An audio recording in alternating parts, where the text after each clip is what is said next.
Hello everyone, welcome back to my channel. आज हम कक्षा 12 का बायोलॉजी का चैप्टर 5 लेंगे। पार्ट फर्स्ट में मैं आज आपको बताने वाली हूँ अध्याय 5 में वंशागति और विविधता के सिद्धांत। और वंशागति और विविधता के सिद्धांत में हमारे टॉपिक होंगे मेंडल के वंशागति के नियम, एक जीन की वंशागति, दो जीनों की वंशागति, लिंग निर्धारण, उत्परिवर्तन और आनुवंशिक विकार। लेकिन पार्ट फर्स्ट में आज हम लेने वाले हैं मेंडल के वंशागति के नियम में एक जीन की वंशागति पे स्टडी करने वाले हैं।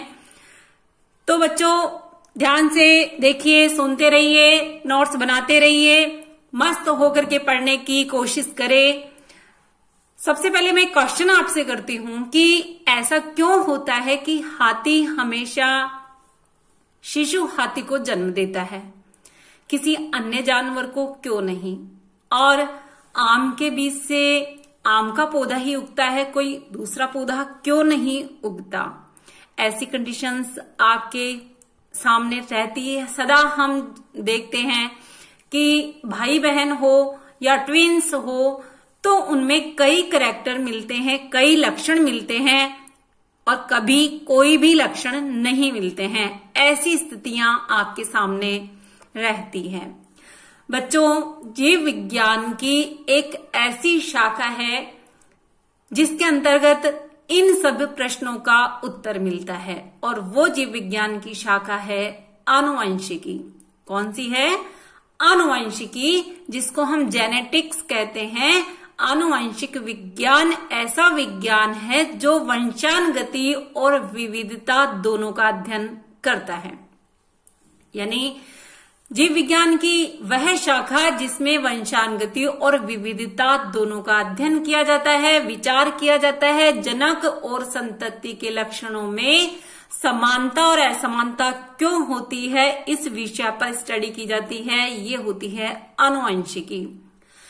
वंशानुगति यानी पीढ़ी दर पीढ़ी गुणों का संचरण होना, ये होता है वंशानुगति और ये आनुवंशिकी का आधार होता है। वंशानुगति आनुवंशिकी का आधार है। आज भारत में बहुत सारी ऐसी किस्में प्राप्त कर ली गई है जो कि संकरित किस्में हैं या अच्छे गुणों वाली जो है किस्में बना ली गई है। जैसे कि पंजाब में शाहीवाल गाय हैं, गाय की एक किस्म बना ली गई है। मेंडल के वंशानुगति के नियम इस पार्ट में हम लेंगे। बच्चों, आपने 10th क्लास में बहुत सारी बातें मेंडल के विषय में पढ़ी थी। मेंडल को आनुवंशिकी का जनक कहा गया है, ग्रेगोर जॉन मेंडल। इन्होंने सबसे पहले क्वेश्चन आता है कि किस पौधे पर प्रयोग किए? मेंडल ने मटर के पौधे पर प्रयोग किए हैं। बच्चों, लगभग 7 वर्षों तक संकरण के प्रयोग किए और उनके आधार पर वंशानुगति के नियम प्रस्तावित किए। बहुत सारे आंकड़े उन्होंने इकट्ठे किए, गणितीय तर्कशास्त्र का जीव विज्ञान की समस्याओं को समाधान के लिए उपयोग किया। बहुत सारे अन्वेषण करते चले गए और ये अन्वेषण काफी लंबे समय तक इनके दबे रहे। फिर 3 अलग अलग देशों के वैज्ञानिकों ने जब इसी तरह के परिणाम प्राप्त किए तो मेंडल जो वैज्ञानिक थे जिन्होंने आनुवंशिकी की आधारशिला रखी थी, इनको आनुवंशिकी का जनक कहा जाने लगा। अब देखिए, मेंडल ने कुछ जो शब्द इस्तेमाल किए हैं, इन शब्दों को आप बिल्कुल समझते हुए आगे पढ़ेंगे। समयुग्मजी अवस्था क्या होती है? बच्चों, समयुग्मजी अवस्था होती है कि ये जो युग्म दिया हुआ है जीन का, मेंडल ने इनको कारक शब्द काम में लेते हुए बताया। ये जो समयुग्मजी अवस्था होती है, इसमें एक जोड़े के ये दोनों जो कैरेक्टर हैं वो एक जैसे होते हैं, जैसे कि कैपिटल टी और जैसे कि स्मॉल टी एक जैसे जीन है। इसका मतलब है कि ये समयुग्मजी अवस्था है। इसी तरह से बात करें विषम युग्मजी, और विषम युग्मजी अवस्था में ये जो आप पेयर देख रहे हो, इस पेयर में आप देख रहे हो कि एक बड़ा टी है और एक छोटा वाला टी है। इसका मतलब है कि ये जो युग्म है ये विषम युग्मजी अवस्था वाला पेयर है। जनक पौधे उन पौधों को कहा मेंडल ने जिनको क्रॉस के लिए, संकरण के लिए पैतृक पौधों के रूप में काम में लिया। जैसे ही पैतृक पौधों का क्रॉस कराया जाता है, जो पीढ़ी प्राप्त होती है वो पीढ़ी होती है F1 पीढ़ी। F1 पीढ़ी कहा गया, और उसका जो रेशो हम देखेंगे आगे इसको कि कितना रेशो आया और कैसे आया। इसी तरह से F1 पीढ़ी में उन्होंने स्वपरागण कराया और F2 पीढ़ी प्राप्त की, और उसका रेशो भी हम एक जीन की वंशानुगति में देखेंगे। एकल संकर संकरण में आपको क्लियर करूंगी कि 3:1 कैसे आता है या 1:1:1 कैसे आता है। गाइज ये ध्यान रखिए कि शुद्ध लंबे पौधे, ये जो शब्द आ रहे हैं इन शब्दों पे आपको बिल्कुल फोकस रखना है। शुद्ध लंबे पौधे का मतलब होता है जिसमें जीन एक जैसे हो, ये समयुग्मजीय अवस्था हो। इस तरह से यदि कोई कैरेक्टर लिए हुए पौधा होगा तो वो होगा शुद्ध लंबा, शुद्ध बोना। इस तरह से जैसे कि स्मॉल टी वाला कैरेक्टर ये लंबाई के लिए है, ये कैरेक्टर इसलिए मैंने आपको बताया है कि जैसे कैपिटल टी ये लंबाई के लिए है बच्चों कैरेक्टर। तो बोने पौधे के लिए हम स्मॉल टी काम में लेंगे और लंबे पौधों के लिए कैपिटल टी काम में लेंगे। इस तरह से मेंडल ने इन शब्दों पे ध्यान देते हुए विश्लेषणात्मक अध्ययन किया। मेंडल द्वारा अध्ययन किए गए मटर के पौधे के कॉन्ट्रास्ट विशेषक कौन कौन से थे? 7 जोड़े उन्होंने बताए हैं, और वो 7 जोड़े एक दूसरे के लक्षण तो एक है लेकिन उसके 2 एलील्स हैं, 2 विपरीतार्थ है, यानी 2 कैरेक्टर हैं। जैसे कि लंबेपन का कैरेक्टर है और लंबेपन में लंबाई का कैरेक्टर है, पौधे की ऊंचाई का कैरेक्टर है, और पौधे की ऊंचाई में पौधा लंबा भी हो सकता है और पौधा बोना भी हो सकता है। तो इस तरह के ट्रेड्स लिए, विशेषक लिए, और वो विशेषक थे विपर्यास विशेषक के 7 जोड़े। जैसे कि लंबे पौधे और बोने पौधे, जैसे कि बीज का जो है पीला रंग और हरा रंग। इस तरह से प्रभावी विशेषक और अप्रभावी विशेषक मेंडल ने लिए। और ये कौन कौन से थे लक्षण, आप बिल्कुल ध्यान से देखिए। जैसे कि बीज का आकार, जैसे कि गोल बीज ले लिया, झुर्रीदार बीज ले लिया।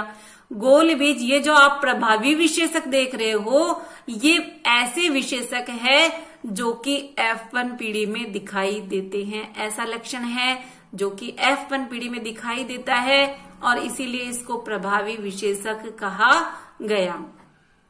ये अप्रभावी विशेषक है जो कि छिपा हुआ कैरेक्टर है, ये F2 पीढ़ी में दिखाई देता है। ये कैरेक्टर्स मेंडल ने लिए थे।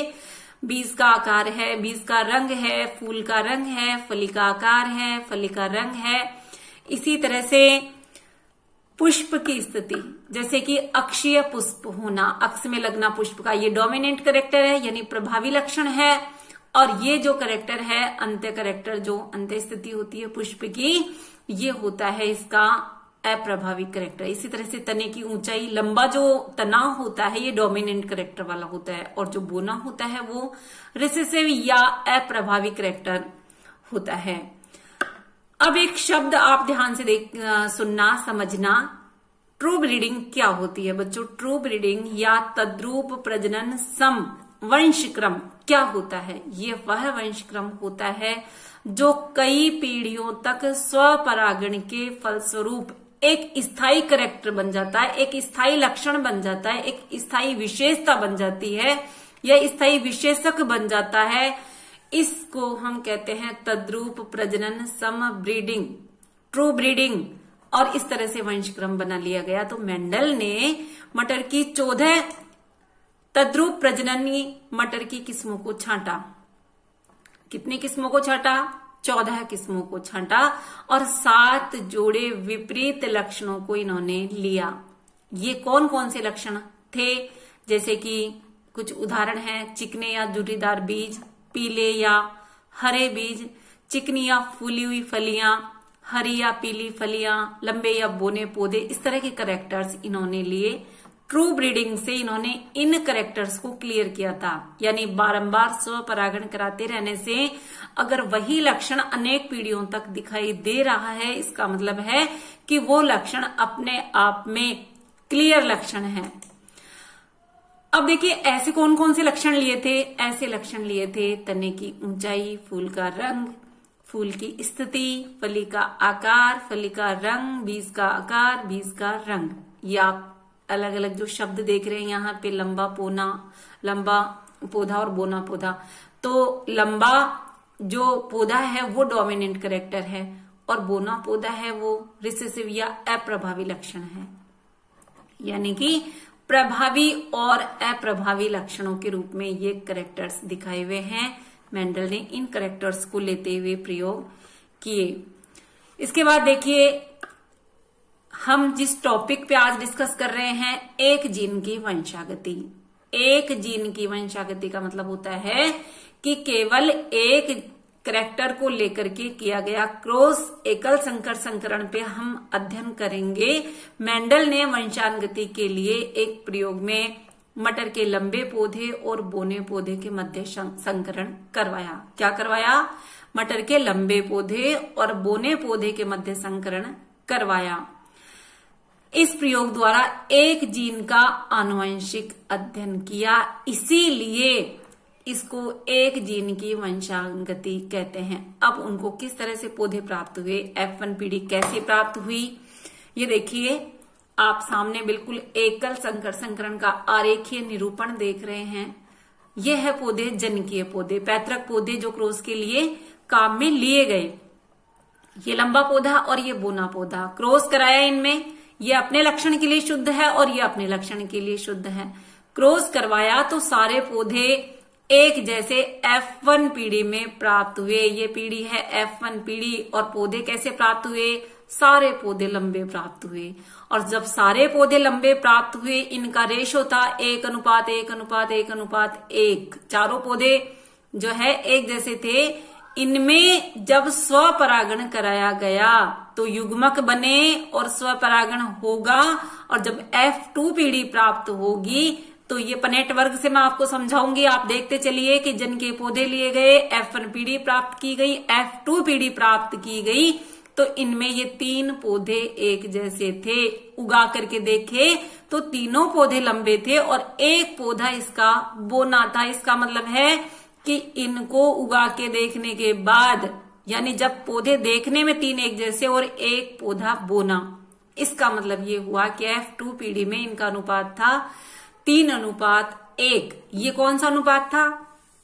ये अनुपात था इनका फिनोटाइप या लक्षण प्रारूप, जो इनको देखने से पता लग रहा है, जो देखने से पता चल रहा है। ये अनुपात था इनका लक्षण प्रारूप। बच्चों, जीन प्रारूप क्या होता है? जब इनके जीन्स देखेंगे तब हमें पता चलेगा कि वो जीन प्रारूप किस तरह का था। F1 पीढ़ी जैसे ही क्रॉस हुआ, प्रथम संतति पीढ़ी जो प्राप्त हुई वो पीढ़ी हुई F1 पीढ़ी। F1 पीढ़ी में सभी पौधे, जैसा कि मैंने अभी आप बताया आपको कि सारे पौधे लंबे थे, लंबे जनक के समान थे, कोई पौधा बोना नहीं था F1 पीढ़ी का। F1 पीढ़ी में यह देखा गया कि केवल एक लक्षण की अभिव्यक्ति होती है। ध्यान रखिए गाइस, जिस लक्षण की अभिव्यक्ति हो रही है वो है प्रभावी लक्षण और जो लक्षण प्रकट नहीं हो रहा है वो है अप्रभावी लक्षण। जब F1 पौधों में स्वपरागण कराया गया तो F2 पीढ़ी प्राप्त हुई और आश्चर्यजनक कंडीशन थी F2 पीढ़ी की कि जो कैरेक्टर छिपा हुआ था F1 पीढ़ी में वो F2 पीढ़ी में प्राप्त हुआ। और इसीलिए अब F2 पीढ़ी जैसे ही F1 पीढ़ी में जो लक्षण नहीं देखा गया था वह प्रदर्शित इसमें हो गया है। बोने पौधे का अनुपात कुल F2 पीढ़ी का 25% था और जो शेष पौधे, जैसा कि मैंने आपको बताया था कि 3 एक जैसे पौधे थे और एक जैसे पौधे थे, तो 75% पौधे लंबे और जो 25% पौधे थे वो बोनेपन के लक्षण को लिए हुए थे। लंबे और बोनेपन के लक्षण जनकों के समान थे। इनमें किसी तरह का कोई तीसरा कैरेक्टर नहीं आया था, केवल दोनों टाइप के पेरेंट्स के अनुसार ही ये पौधे प्राप्त हुए। अब इनके रेशो की बात करें, रेशो किस तरह से मिला? F1 पीढ़ी में जैसा कि मैंने आपको बताया कि सारे पौधे एक जैसे थे तो 1:1:4 पौधे बने तो चारों एक जैसे बने। F2 पीढ़ी में जो पौधे बने वो 3:1 के अनुपात में अभिव्यक्त हुए। विपरीत विशेषकों में दोनों F1 और F2 स्तर पर किसी प्रकार का कोई तीसरे टाइप का पौधा नहीं बना, केवल लंबाई का पौधा लिए हुए कैरेक्टर बना। अब बात है, ऐसी कौन सी चीज है जो माता पिता से या जनक से संतति में गई? तो ध्यान रखिएगा, इस मेंडल ने उत्तरोत्तर पीढ़ियों में जो अग्रसित होती हुई है ऐसी क्या चीज है, ऐसा कौन सा कारक है, ऐसा कौन सा जो है वस्तु है, तो मेंडल ने इनके लिए शब्द काम में लिया फैक्टर या कारक, जिनको आज हम आनुवंशिकता में जीन के नाम से कहते हैं। यानी जनक से संतति में युग्मकों में होते हुए जो उत्तरोत्तर पीढ़ियों में जाते हैं वो आनुवंशिक इकाई होती है, वो होती है जीन, जो मेंडल ने कारक के रूप से पुकारा। अब आती है बात एलील की, जैसे कि लंबाई का करैक्टर है और लंबाई के अंदर बोनेपन का और लंबेपन का करैक्टर है। तो ये जो युग्म विकल्पी होते हैं, जैसे ऊंचाई के करैक्टर में लंबेपन का और बोनेपन का करैक्टर, अगर युग्म विकल्पी की बात करें तो यही जो शुद्ध यहाँ पर युग्म विकल्पी काम में ले रहे हैं, विकल्पी विपरीत लक्षणों के संकेतक। कहने का मतलब है कि जैसे लंबाई का करैक्टर है और एक बोनेपन का करैक्टर है, इन दोनों को हम कहेंगे युग्म विकल्पी या एलील। ये एक जीन के थोड़े भिन्न प्रारूप होते हैं, मतलब एक जीन तो एक ही होता है लेकिन थोड़ा सा रूप बदला हुआ होता है। जो लक्षण F1 पीढ़ी में प्रकट हुआ उसे कैपिटल लेटर से शो किया गया तथा विपरीत लक्षण को छोटे अक्षर से शो किया गया। गाइस ध्यान रखिएगा, ऊंचाई के लक्षण में लंबेपन के लिए कैपिटल टी और बोनेपन के लिए स्मॉल टी का प्रयोग होता है, और ये जो है ये युग्म विकल्पी होते हैं बच्चों, ये होते हैं युग्म विकल्पी। ये एक जो है युग्म के पेयर के जो है अलग अलग जीन है, एलील है, ये इनको कहते हैं युग्म विकल्पी। अब बात आती है कि युग्म विकल्पी समयुग्मज या होमोजाइगस कंडीशन कौन सी होती है और जीनोटाइप और फिनोटाइप क्या होता है। समयुग्मजी कंडीशनों में ये जो एलील्स आप देख रहे हो जैसे कि स्मॉल टी, ये होती है समयुग्मजी अवस्था, ये होती है समयुग्मजी अवस्था। और अगर इनमें कैपिटल टी और स्मॉल टी दोनों साथ साथ आते हैं जैसा कि F1 पीढ़ी में, तो वो होती है विषम युग्मजी अवस्था, जैसा कि मैंने आपको बता दिया था। इसके बाद देखिए आप जीनोटाइप, इन जीन्स को देख करके हम अगर अनुपात लिखते हैं तो ये होता है जीनोटाइप, यानी जीन्स को लेकर के बनाया गया अनुपात। और केवल पौधों को बाहर से देख करके यानी पौधों को उगा के देखा गया और जो लक्षण प्रकट हुआ वो होता है फिनोटाइप या दृश्य प्रारूप। अब देखिए F1 पीढ़ी में जो करैक्टर F1 पीढ़ी में दिखाई देता है वो करैक्टर होता है प्रभावी लक्षण। जैसा कि ये जो है F1 पीढ़ी का रेशो बना था विषम युग्मजी अशुद्ध लंबे वाला, और इसमें यह करैक्टर कैपिटल टी वाला है। ये F1 पीढ़ी में दिखाई दिया था क्योंकि सारे पौधे F1 पीढ़ी में लंबे थे। ये अप्रभावी करैक्टर था स्मॉल टी वाला जो कि छिपा हुआ था। गाइस ध्यान देना अच्छे से कि F1 पीढ़ी में सभी पौधे कैपिटल टी स्मॉल टी वाले थे, तो इसका मतलब कैपिटल टी जो है, ये बड़ा टी जो लिखा हुआ है, ये प्रभावी करैक्टर है। लंबेपन का जो करैक्टर है वो प्रभावी करैक्टर है। ये जो है असमान कारकों के जोड़े में से कोई एक दूसरे के ऊपर प्रभावी हो जाता है, जैसा कि F1 में एक करैक्टर प्रभावी हो गया जैसा कि कैपिटल टी, एक करैक्टर हो गया अप्रभावी बोनेपन वाला। जिन अन्य लक्षण युग्मकों का उन्होंने अध्ययन किया वहां यह पाया गया। कहने का मतलब है कि ये जो एक्सपेरिमेंट है केवल लंबाई को लेकर के नहीं किया गया, अन्य जो करैक्टर है उनको लेकर के भी किया गया है। जो 7 लक्षण आपने देखे थे उन सभी पे यह आजमाया गया और सभी में इसी तरह की प्रभाविता देखी गई। गाइस बहुत अच्छे से इस बात को समझना कि एकल संकर क्रॉस क्या है। यहां पर केवल एक लक्षण को लेकर के किया गया क्रॉस है। एक लक्षण के साथ ये जो है एलील्स का जोड़ा, ये जो एलील्स देख रहे हैं समयुग्मजी अवस्था, विषम युग्मजी अवस्था, और इस करैक्टर को लेते हुए क्रॉस करवाया। एक लक्षण को एक जोड़ी युग्म विकल्पी को लेकर के किया गया, क्रॉस करवाया गया। ये है एकल संकर संकरण या एकल संकर क्रॉस। समयुग्मजी अवस्था में, समयुग्मजी मामलों में एलील्स समान हो सकते हैं, जैसा कि मैंने बताया कि कैपिटल टी है, स्मॉल टी, ये समयुग्मजी अवस्था है और ये विषम युग्मजी अवस्था है। इनमें क्रॉस करवाया, इस तरह के पौधे प्राप्त हुए। और इस तरह के पौधों में जो क्रॉस स्वपरागण करवाया तो F2 पीढ़ी प्राप्त हुई, लेकिन एक जोड़ी युग्म विकल्पी को लेकर के किया गया क्रॉस है, इसलिए एकल संकर संकरण, केवल लंबाई का करैक्टर लेकर के क्रॉस करवाया गया।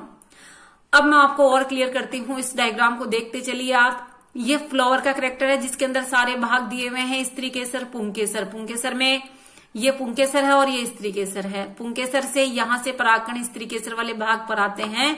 अब हमें क्रॉस करवाना है तो क्या करना पड़ेगा, एक पौधे के यानी जो जनक पौधे हैं इसके परागकण को हटाने के लिए इसके पुंकेसर वाला भाग को इस चिमटी की सहायता से काट दिया गया और दूसरे पौधे के परागकणों का स्थानांतरण इस पे किया गया। अब आप देखिए कि जब ये काट चुके हैं निश्चित रूप से और स्थानांतरण कराया जा रहा है तो जो पौधे प्राप्त होंगे वो पौधे हमें क्रॉस कराए हुए पौधे होंगे और ये क्रॉस कराने के बाद सारे पौधे आप देख रहे हो इस तरह के पौधे प्राप्त होंगे, सारे पौधे एक जैसे प्राप्त होंगे। गाइस एक बात का ध्यान रखिएगा कि जब भी क्रॉस कराया जाता है तो ये पौधे क्या करते हैं, युग्मक उत्पादन करते हैं। जैसा कि मैंने बताया कि पुंकेसर में परागकण बनते हैं, स्त्री केसर में जो है मादा युग्मक बनता है और ये युग्मकों का उत्पादन होता है मियोसिस के द्वारा। मियोसिस यानी अर्धसूत्री विभाजन के द्वारा युग्मकों का उत्पादन होता है और जब युग्मकों का उत्पादन होता है तो जन्निकीय जोड़े जैसे कैपिटल टी ये जो एलिल्स है एक दूसरे से अलग होते हैं और अलग अलग युग्मक में जाते हैं। कैपिटल टी दो अलग अलग कैपिटल टी वाले युग्मक बनाएगा। पनेट वर्ग से आप इसको बहुत अच्छे से समझेंगे, देखते रहिए। ब्रिटिश वैज्ञानिक ने पनेट वर्ग दिया था इस तरह का बॉक्स के रूप में और मेंडल ने इनका इस्तेमाल किया। ये लंबे पौधे हैं, ये बोने पौधे हैं। ये जो है कैपिटल टी वाला कैरेक्टर है और ये स्मॉल टी वाला कैरेक्टर है। क्रॉस करवाया, क्रॉस में सबसे पहले क्या करते हैं, युग्मक बनते हैं अर्धसूत्री विभाजन के द्वारा। इधर देखिए आप स्मॉल टी वाले युग्मक बने, ये कैपिटल टी वाले युग्मक है। क्रॉस करवाया, इनका क्रॉस इससे होगा तो कैपिटल टी स्मॉल टी चारों संयोजन एक जैसे हैं। ये F1 पीढ़ी प्राप्त की गई और ये F1 पीढ़ी में चारों पौधे एक जैसे थे। पनेट वर्ग के द्वारा बॉक्स में डाल करके आप इसको दिखाया गया है। आप ध्यान से देखिए सारे पौधे एक जैसे हैं, इसका मतलब 1:1:1 वाला रेशियो।